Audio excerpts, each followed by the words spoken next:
Hello students. तो आज हमारा टॉपिक है सब्जेक्ट वर्ब एग्रीमेंट, जो लेक्चर नंबर 2 कुछ रूल्स और रेगुलेशंस है जिसमें बेसिक टू एडवांस आपको बताया गया है, सिखाया गया है। तो हम उन पर बात करेंगे जो इम्पोर्टेंट रूल हैं, जो सब्जेक्ट वर्ब एग्रीमेंट के लिए ज़रूरी होते हैं लर्न करने के लिए, ताकि आप इस सब्जेक्ट और वर्ब एग्रीमेंट को अच्छे से समझ सकें और उसके सेंटेंस को सॉल्व कर सकें। तो चलिए स्टार्ट करते हैं।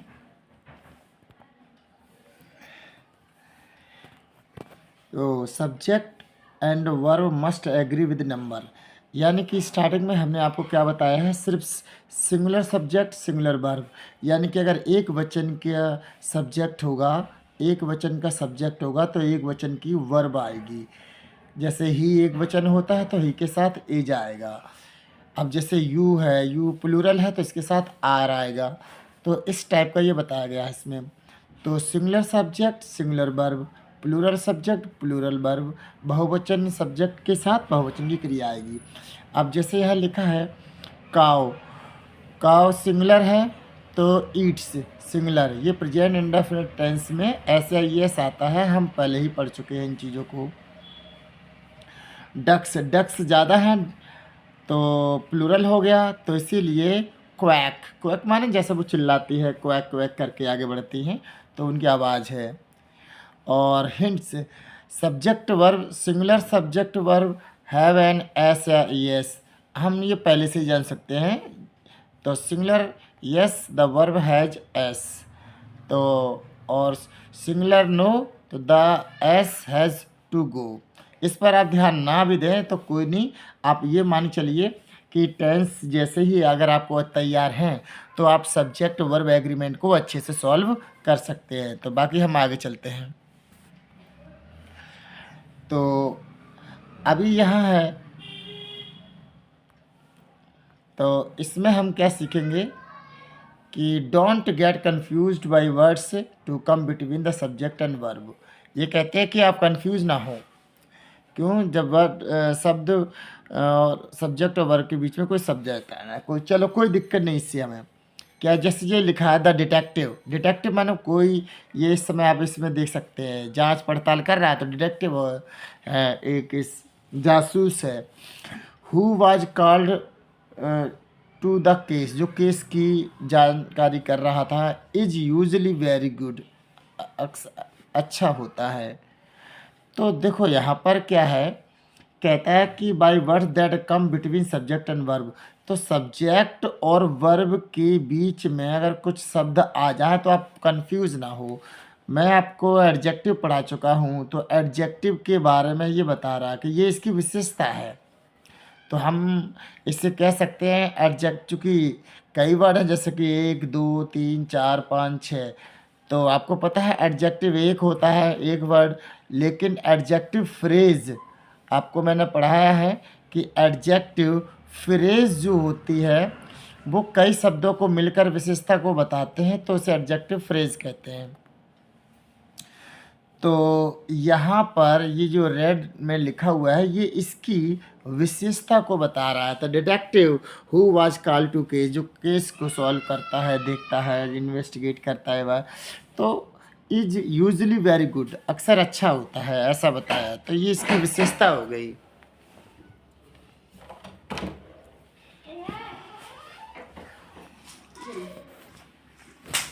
इसके बाद आगे चलते हैं next. Prepositional phrase between the subject and verb usually do not affect the agreement. इसका मतलब है कि प्रीपोजिशनल फ्रेज, यानी कि प्रीपोजिशन तो होगा, प्रीपोजिशन जैसे कि ऑफ है, एट है, ये सारे अलग अलग हैं, लेकिन जब ये 2 3 शब्दों के साथ आएँ, अब जैसे यहाँ लिखा है in the race, in the race, इस टाइप से, तो इनको कहेंगे क्या, प्रीपोजिशनल फ्रेजेस। एक वर्ड आता है तो प्रीपोजिशन कहलाएगा, लेकिन जैसे ही वो 2 3 वर्ड को मिलाकर चलता है, जैसे यहाँ लिख दूँ मैं in front, in front of, तो देखो 1 2 3 3 वर्ड को मिलकर एक ही अर्थ बनता है सामने, तो इसे कहते हैं प्रीपोजिशनल फ्रेज। तो ऐसे ही prepositional phrases between the subject, अगर कोई प्रीपोजिशनल फ्रेज जो है सब्जेक्ट और वर्ब के बीच में आए। अब जैसे ये सब्जेक्ट और ये वर्ब है, इनके बीच में आ गया ये, तो आए तो क्या होता है, usually do not affect the agreement, तो उससे एग्रीमेंट को अफेक्ट नहीं करता, यानी कि प्रभाव नहीं डालता, कोई दिक्कत नहीं होती। मैं आपको बताता हूँ कैसे।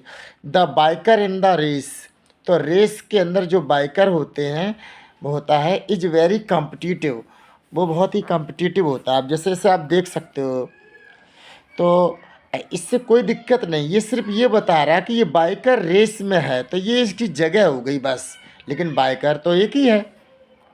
यहाँ देखिए एक है सिमिलर, तो इसके हिसाब से इज आया है, तो ये बिल्कुल करेक्ट है। इस तरह से आप इसे देख सकते हैं। दूसरा है the bikers in the race are very competitive. अब यहाँ बाइकर्स हैं, ज़्यादा हैं, आप यहाँ देख सकते हो दो, तो आर आया है, तो bikers in the race are very competitive. तो यहाँ पर बाइकर्स में एस लगी है तो ये प्लूरल हो गया, और आर है यहाँ पर तो ये प्लूरल वर्ब हो गई, तो इसके हिसाब से आ गया आर। इन द रेस यहाँ पर भी जगह थी, यहाँ पर भी जगह थी एक, तो कोई दिक्कत नहीं है। तो ये कहना चाहते हैं कि अगर सब्जेक्ट और वर्ब के बीच में कुछ शब्द डाल दिया जाए तो सब्जेक्ट के अकॉर्डिंग ही वर्ब आएगी। आप ये नहीं कह सकते कि ये कैसा हो गया, गलत हो जाएगा, नो नेवर। ओके, आगे चलते हैं। अब है हमारा rule number 4, if the sentence start with there or here the subject will always be the placed after the verb. ये कहते हैं कि अगर कोई सेंटेंस देयर से या हेयर से स्टार्ट होता है तो हमेशा जो वर्ब है वो क्या होती है, सब्जेक्ट के बाद ही आएगा, इससे पहले आती है। तब जैसे यहाँ पर लिखो, देखो दिखता है देयर इज ए मीटिंग, तो एक मीटिंग है उसी के आगे रख दिया ये मीटिंग। ये कहता है there is a meeting today, आज मीटिंग है। हेयर आर द रिजल्ट, यहाँ पर रिजल्ट दिए गए हैं फ्रॉम द पास्ट मंथ, पिछले महीने के, तो यहाँ पर रिजल्ट में एस लगा है, तो इसका मतलब ज़्यादा है लोगों के होंगे, इसीलिए आर आया। भाई रिजल्ट यहाँ देखो एस, तो इसके अकॉर्डिंग आर आया है, और यहाँ पर मीटिंग है एक, तो इसके हिसाब से इज आया है। तो अब आप कंफ्यूज मत होना, अगर ऐसा महसूस हो कि यहाँ पर देयर है हेयर है, ये कोई सब्जेक्ट तो होते नहीं, ये कैसे किया जाए। तो मैं आपको एक बात बता दूं, हमेशा के लिए याद रख लेना कि कोई भी चीज़ अगर काम ना कर रही हो, केवल पोजीशन बताई जाए, जैसे कि एक घर है, जैसे कि एक घर है, तो अब ये नहीं बता रहे कि ये घर क्या कर रहा क्या नहीं, तो केवल पोजीशन बताई जा रही। तो आप इसे ऐसे बना सकते हो कि देयर इज ए हाउस, बस। तो देखो हाउस एक है तो इसके हिसाब से इज आया। देयर का कोई मतलब नहीं होता है जब वो आगे लिखा जाए सब्जेक्ट की तौर पर, सब्जेक्ट हमारा पीछे ही होता है देयर वाले सेंटेंस में। तो आप ऐसा कभी नहीं सोचना है। तो जैसे एक शेर था तो कैसा बनाएंगे, देयर वाज आ लॉयन, ऐसे बनाएंगे सेंटेंस। तो ये कोई काम नहीं कर रहे, केवल पोजीशन बताई जा रही। और कह सकते हैं कि जैसे एक राजा था तो हम क्या कहेंगे, देयर वाज आ किंग, एक राजा था, ठीक है। 4 लड़के हैं तो देयर आर 4 बॉयज़, तो कोई दिक्कत नहीं, ये आर बॉयज़ के अकॉर्डिंग आया, बाज किंग के अकॉर्डिंग आया। तो देयर वाले सेंटेंस में कंफ्यूज ना हो, इसमें हमेशा पोजीशन बताई जाती है और कुछ नहीं, आसान है। तो यहाँ पर आप समझ चुके होंगे। अच्छा आगे चलते हैं। रूल नंबर 5 कहता है subject can come after the verb in questions. Questions में सब्जेक्ट जो होता है वर्ब के बाद आ सकता है। तो आप यहाँ ध्यान देना, क्वेश्चन मार्क वाले वाक्यों में, सेंटेंस में हमेशा हेल्पिंग वर्ब आगे आती है और सब्जेक्ट पीछे आता है। ये हम लोग सब टेंस में खूब अच्छे से पढ़े हैं, इंटरोगेटिव सेंटेंस में, तो कोई दिक्कत नहीं। ये आपका सब्जेक्ट है और वर्ब इसकी आगे है गई। यहाँ पर बॉस को स्टिक्स, ये WH वर्ड वाला है और कुछ नहीं, ये ज़्यादा है तो आर आगे आ गई। तो ये WH वर्ड वाले सेंटेंस जो होते हैं इनमें हेल्पिंग वर्ब हमेशा सब्जेक्ट से आगे आती है। तो जैसे अगर हम कहें do you go to school, go to school, तो क्या आप स्कूल जाते हो, तो एक तरह से मैंने आपको बताया, तो यहाँ पर वर्ब के अकॉर्डिंग, सब्जेक्ट के अकॉर्डिंग वर्ब आगे इस्तेमाल हुई है कि नहीं। ऐसे ही are they playing a match, playing a match, तो आप यहाँ देख सकते हो क्वेश्चन मार्क लगेगा। तो ये दे प्लूरल है और इसके अकॉर्डिंग यहाँ पर आर आया। सिंपल थिंग, कोई दिक्कत नहीं है इसमें। तो ऐसे सेंटेंस में ये होता है। आगे चलते हैं। अगला कहता है if two subject are joined and they typically require a plural verb.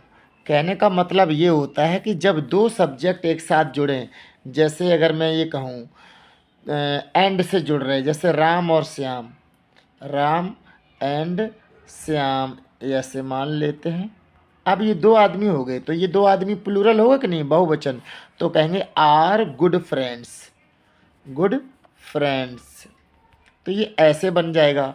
तो जब दो लोग एंड से जुड़ते हैं, दो लोग, तो हमेशा प्लूरल वर्ब आती है, हमेशा प्लूरल वर्ब आती है। आराम से याद कर लेंगे, ये हमें पहले से भी पता है। तो आप इस पिक्चर में देखो, द पप्पी यानी कि ये एक पिल्ला है, एंड द लेडी, तो ये एक लेडी है। ये दोनों आपस में जुड़ गए, तो जिससे ये आर यानी कि दो लोग हो गए, तो आर फ्रेंड्स। इस तरह से ये सेंटेंस लिखा गया है। आगे चलते हैं। If two subjects are separated by and, अगर दो सब्जेक्ट को एंड से अलग किया जाए, refer to the same thing, और वो एक ही चीज़ की तरफ इशारा कर रहे हों, तो द वर्ब सिंगुलर। यानी कि अगर हम ऐसे मान लें कि एक ही आदमी के दो नाम हों, तो आदमी तो एक ही होगा ना। अगर किसी आदमी के दो नाम हैं तो आदमी तो एक ही हुआ। तो अगर आदमी एक हुआ तो वर्ब भी एक आएगी। तो जैसे यहाँ देखो, spaghetti and meat balls is my favourite pasta dish. तो ये देखो, स्पैगेटी भी कहते हैं इसे, मीट बॉल्स भी कहते हैं। तो ये एक पूरी डिश एक ही हुई है ना, दोनों इसमें मिक्स हैं, लेकिन ये एक डिश हुई। क्या लिखा है यहाँ, डिश, पास्ता डिश, एक है तो एक हुई, तो इसीलिए यहाँ इज आया। तो अगर सब्जी, वह सब्जी लाया, तो सब्जी में अगर कई सब्जियाँ कटी पड़ी हैं तो वो बोली तो एक ही सब्जी जाएगी ना, तो इसीलिए उसे सिंगुलर वर्ब ही इस्तेमाल होगी। आगे चलते हैं। 8वां रूल कहता है both subject are singular and connected by or, nor, neither, nor, either, or not only but also a verb in singular. क्या होता है इनके बारे में हम पहले बात कर चुके हैं। अगर और से जुड़ा हो, और या नॉर से, तो जो पीछे वाला सब्जेक्ट होता है उसी के अकॉर्डिंग वर्ब आएगी, तो हैज। तो बेशक यहाँ पर सिंगुलर हो, पर उससे मतलब नहीं, हमें पीछे वाले के अकॉर्डिंग लाना है। तो ये कहते हैं ना वर्ब इज सिंगुलर, तो लिखा है ना सिंगुलर वर्ब इस्तेमाल होती है, ठीक है। आगे not only the guitar player but also the drummer, drummer में ढोल बजाने वाला, बाज सोक्ड विद स्वीट, यानी कि बहुत पसीने में भीग चुका है। तो एक तरीक़ा से ऐसे कहते हैं। तो नॉट ओनली बट आल्सो कह के एक ही की तरफ इशारा हो रहा है। Not only the guitar player but also the drummer, केवल यही नहीं ये भी, ऐसे कहना चाहता है कि क्या हुआ, वो पसीने से भीगा पड़ा है, तो एक की तरफ इशारा होता है, एक को तो ऐसे ही मान लिया जाता है। दूसरा, अगर दोनों सब्जेक्ट प्लूरल हैं कनेक्टेड बाय द वर्ड्स और, नॉर और देयर, तो वे वर्ब को प्लूरल लेकर आएंगे। अगर सिंगुलर है तो सिंगुलर लेकर आएंगे, not only but also, either neither से। और अगर वो सिमिलर हैं तो सिमिलर वर्ब आएगी। अब देखिए कुकीज़ ज़्यादा है, ब्राउनीज़ ये भी ज़्यादा है, तो चाहिए मान लो, चाहिए मान लो, प्लूरल वर्ब दिख रहा है ना, तो प्लूरल वर्ब आएगी। अगर प्लूरल है तो प्लूरल आएगी, सिमिलर है तो सिमिलर वर्ब होगी।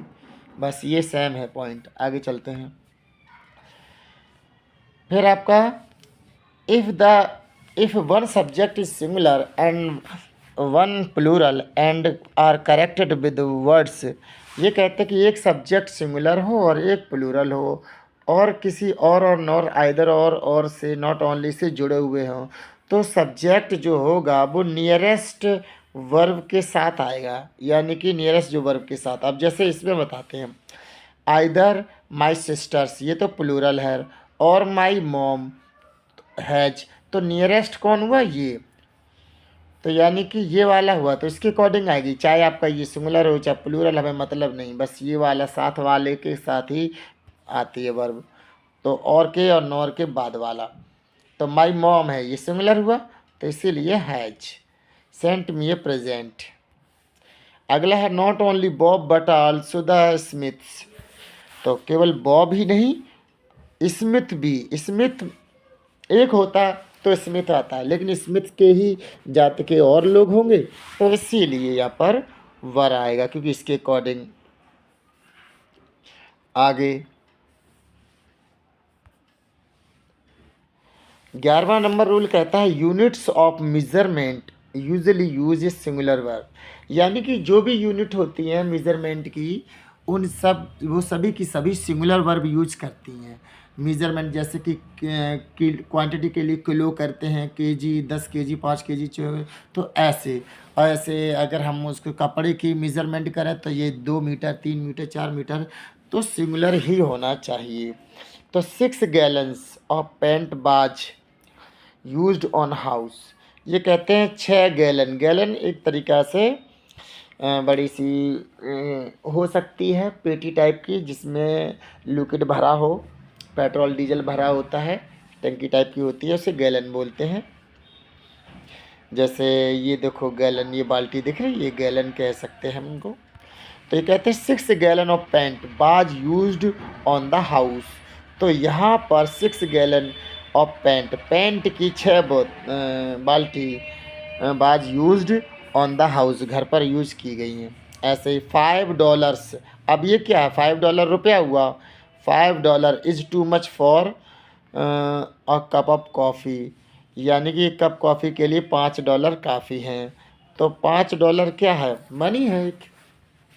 ये कहते हैं unit of measurement usually use A singular verb, तो यहाँ पर वही इस्तेमाल किया गया है कि ये मेजरमेंट है, तो इसीलिए यहाँ पर ऐसा दिया गया है। आगे चलते हैं। कलेक्ट, तो collective nouns usually take a similar verb, तो ये कलेक्टिव नाउन है। तो द हार्ड इज स्टैम्पडिंग, तो द हार्ड माने जानवरों का झुंड, तो लिखा है द हार्ड इज स्टैम्पडिंग, स्टैम्पडिंग माने होता है भागदड़, भागदड़, तो यानी भाग रहे इधर से उधर जानवर हैं, तो जानवरों का झुंड इधर उधर भाग रहा है, ऐसा कहेंगे। तो चूँकि ये कलेक्टिव है, तो कलेक्टिव नाउन कोई सा भी हो सकता है। जैसे ये लिखा है फैमिली, तो फैमिली में कई सारे मेंबर होते हैं, लेकिन बोला जाता तो फैमिली एक ही है ना, दूसरी उधर दूसरी फैमिली, तो ऐसे ही करते हैं इसको। तो जो वर्ब होगी वो सिंगुलर ही आएगी इनके अकॉर्डिंग। दूसरा, the class was ready for the test, class में हज़ारों स्टूडेंट होते हैं, हज़ारों, लेकिन वो पूरा क्लास ही बोला जाता है, तो इसीलिए इसे कहते हैं the class was ready for the test, तो क्लास एक ही है वो, इसीलिए सिंगुलर वर्ब बोला जाएगा। आगे चलते हैं। The title of the books, movies, novel, CTC are treated as singular, title किसी का भी हो वो हमेशा सिंगुलर वर्ब की ही इस्तेमाल करा जाएगा उसके लिए। तो जैसे यहाँ लिखा है holes was one of the favourite books, अब होल्स नॉर्मली कोई पढ़ेगा तो कहेगा होल्स माने बहुत सारे छेद, तो ये तो प्लूरल हो गया, तो ये गलत। अगर ये कॉमन नाउन की तरह इस्तेमाल हो रहा होता है तो मैं ये मान सकता था। अब यहाँ पर क्या लिखा है, होल्स, तो ये एक नाम है बुक्स का। तो holes was one of my favourite books, यानी कि बहुत सारी किताबों में से एक मेरी सबसे अच्छी किताब है होल्स, ऐसे नाम है ये। I want to see the movie, ठीक है, I want to see the movie, मुझे ये मूवी देखना है। तो जो भी है यहाँ पर होल्स बुक्स की जगह पर मूवीज़ होगा, तो मूवी यानी कि बहुत सारी मूवी में से एक मूवी है, ऐसे हो जाएगा। आगे चलते हैं। Two infinitive separated by and take a plural, दो इन्फिनेटिव होते हैं जो कि एंड से सेपरेट हो रहे हों, अलग अलग हो रहे हों, तो उनको हम प्लूरल से जोड़ते हैं। तो देखिए, to run and to read, तो ये अलग अलग काम हो गए, ये अलग वर्क हो गया, वर्क वन कह सकते हैं, वर्क टू कह सकते हैं। तो अगर दो काम हो गए तो वो प्लूरल हो गया, तो इसीलिए यहाँ पर आर इस्तेमाल किया गया है, आर, क्योंकि एक दौड़ना अलग है और पढ़ना अलग है, तो ये जब दोनों मिलके काम कर रहे हैं तो ये अलग अलग काम हो गए। To run and to read are my two favourite free time activities, तो एक तो ये होगी दौड़ना और एक हो गई ये पढ़ना। तो आप समझ जाओ, जब ये दोनों अलग अलग काम हैं तो हमारे इसीलिए यहाँ पर प्लूरल वर्ब इस्तेमाल की गई है। आगे चलेंगे। Gerund alone take a singular verb, gerund हमेशा एक सिंगुलर वर्ब लेकर आता है, लिंक्ड बाय द टेक और प्लूरल वर्ब। चलिए देखते हैं कैसे। जैसे dancing is not something every one can do as well as I can, तो डांसिंग यानी कि नाचना, इज़ नॉट समथिंग, ऐसा नहीं है कि हर कोई कैन डू, हर कोई इसे कर ले, as well as I can, जितना अच्छा मैं कर सकता हूँ उतना अच्छा कोई और नहीं कर सकता है, ऐसी एक चीज़ है ये। तो डांसिंग है, प्लेइंग है ना, स्मोकिंग सुना होगा, तो smoking is injurious to health, injurious to health, तो स्मोकिंग एक ही तो हुई। तो ऐसे करके जितने भी जीरंड होते हैं उसके आगे आपको सिंगुलर वर्ब लगाना है, सिंगुलर। अब सिंगुलर आपको पता होनी चाहिए कि आपने टेंस अच्छे से सीखे हैं कि नहीं। आगे चलते हैं। इसके बाद है if the words each every or no come before the subject the verb is singular. ये क्या कह रहे हैं कि अगर ईच और एवरी या फिर no come before the subject, यानी सब्जेक्ट से पहले आए तो वर्ब इज सिंगुलर होती है। अब आपको याद ना रहे इसीलिए मैं आपको एक मोटा मोटा आइडिया बता दे रहा हूँ कि कभी भी ईच या नो, एवरी, ये तीनों वर्ड दिखाई दें किसी के भी साथ तो ध्यान रखना इनके अकॉर्डिंग ही वर्ब आती है।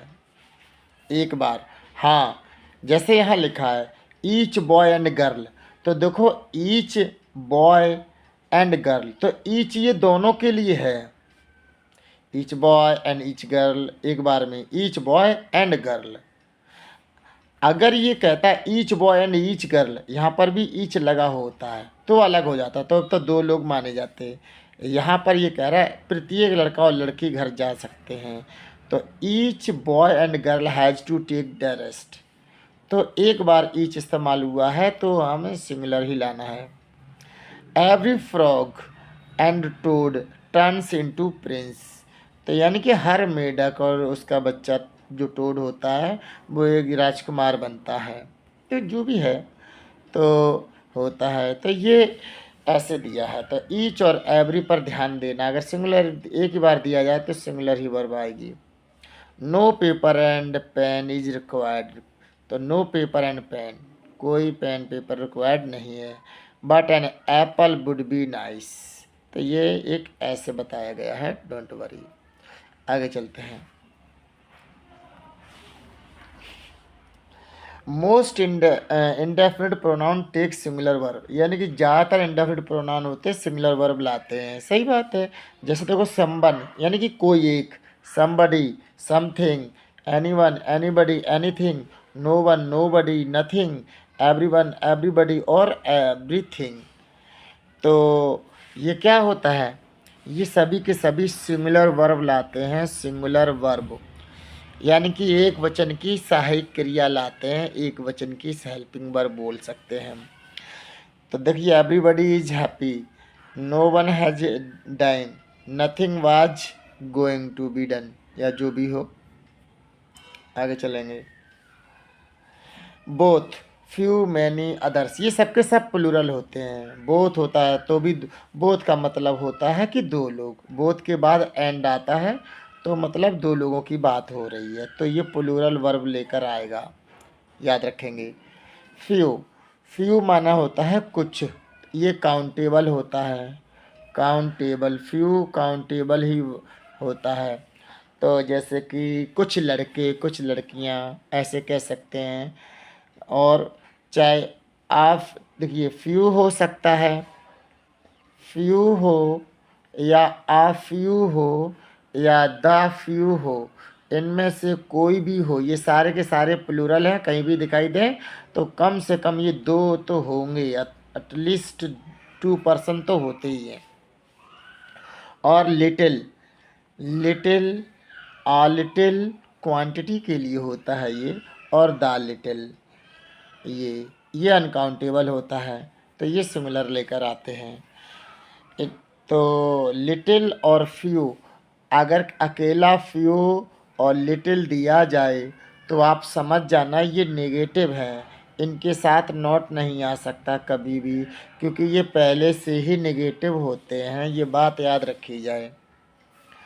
तो फिलहाल हम यहाँ चल ले, आ few have the right answer, कुछ लोगों के पास सही आंसर है, तो यानी कि आप समझ गए ये आ फ्यू है। ए के हिसाब से मत सोच लेना, ए माने एक होता है, ए के साथ फ्यू जुड़ जाए तो ये पूरा अ फ्यू, समबडीज, ठीक है ना, सम गर्ल्स या सम बॉयज, सम पीपुल, उसको कहते हैं अ फ्यू। आगे चलते हैं। When the subject is all, any, more, most, none or some is the only time you must look at the object of the prepositional phrase to determine whether it is singular or plural। चलो इसको छोड़ो, बताते हैं कैसे। All of the chickens, all लगा है, सारे हो गए, तो all के अकॉर्डिंग all माने सब होता है, तो प्लूरल्स हो गया, सब बात की एक बात। ऑल दिया जाए, एनी दिया जाए, मोर दिया जाए, मोस्ट दिया जाए, none or some, this is the only time you must look at the object of the prepositional phrase. तो प्रीपोजिशनल ऑब्जेक्ट क्या है, तो देखो यहाँ पर लिखा चिकन्स, अगर ये शब्द हैं all, any, more, most, none or सम, तो ज़रूर देखना है कि ये प्रीपोजिशन के पीछे जो ऑब्जेक्ट होता है वो क्या दिया होता है। तो इसने कहा कि ऑल ऑफ द चिकन, सारे चिकन, चिकन में एस लगी है तो ये प्लूरल हो गया, तो हमेशा प्लूरल वर्ब लेकर आएगा। सम ऑफ द मिल्क, देखो सम ऑफ द मिल्क, तो मिल्क तो एक ही होता है, तो इसीलिए हैज आया ये। आगे चलते हैं। तो ये हमारा इस वाले सेशन का 20 फाइनल रूल है, फाइनल रूल बोलेंगे हम इसको, क्योंकि हमने आपको मोस्ट ऑफ रूल्स को बता दिया है, जिसमें आपको, हालांकि मैं इस पर और वीडियोस लाऊंगा जिसके जो रह गए हैं ना इम्पोर्टेंट रूल्स, उनको और बताऊंगा अगले वीडियो में, ताकि वीडियो लंबी ना हो जाए, इसीलिए इसमें मैंने आपको इतने फाइनल रूल्स बता दिए। तो remember only the subject affect the verb. एक बात, ये बात याद रखना, क्या बात याद रखने की, सब्जेक्ट के अकॉर्डिंग ही हमेशा वर्ब आती है।